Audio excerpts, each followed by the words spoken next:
በ16 ዓመቷ ቤቷን ቤተሰቧንና ሀገሯን ትታ አዲስ ህይወት ለመጀመር ወደ ካናዳ መጣች።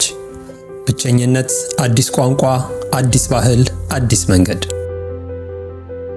ለመጀመሪያ ጊዜ ፕሌስመንቴን ስወጣ I remember like still የመጀመሪያ patient and I still remember የሰጠችኝ feedback like make me feel like oh I can do this like you know እዚህ እንደሆን ይገባኛል ይሄን ማድረግ እችላለሁ።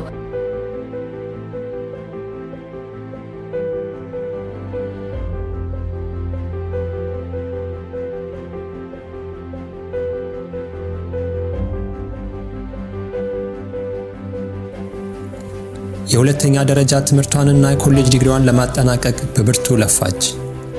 ዛሬ ሬጂስተርድ ነርስ በመሆን በቶሮንቶ ውስጥ ካሉ ታላላቅ ሆስፒታሎች በአንዱ በፍሎቲንግ ነርስነት እየሰራች ትገኛለች።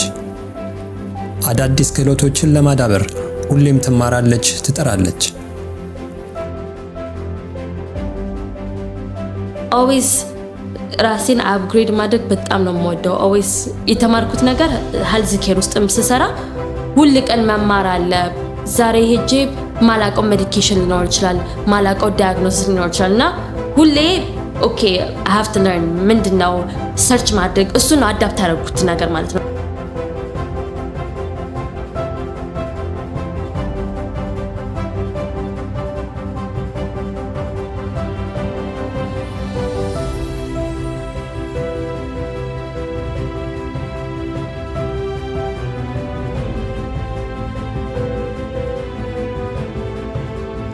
ትንሽ ብር ነው ያለኝ ለዛ ልክ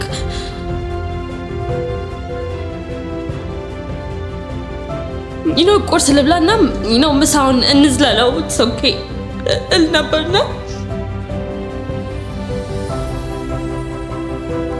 ከኢትዮጵያ ወደ ካናዳ ከአንዲት ብቸኛ ታዳጊ ወጣትነት ወደ ፍሎቲንግ ነርስነት። ይህ የጽናት የእምነትና የተስፋ ታሪክ ነው። በቅርቡ የፈውስ እጆች ከኢትዮጵያ እስከ ካናዳ የአንዲት ነርስ ታሪክ በካኒቲ ዩቲዩብ ቻናል ይጠብቁን።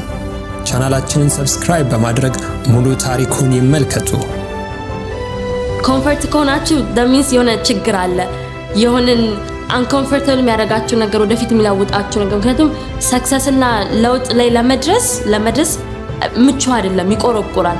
እና አሁን ላይ ተመችቷችሁ ከሆነ ደን የሚቆረቁራችሁ ነገር መፈለግ አለባችሁ ማለት ነው። እና you got this good luck ለሁሉም እላለሁ።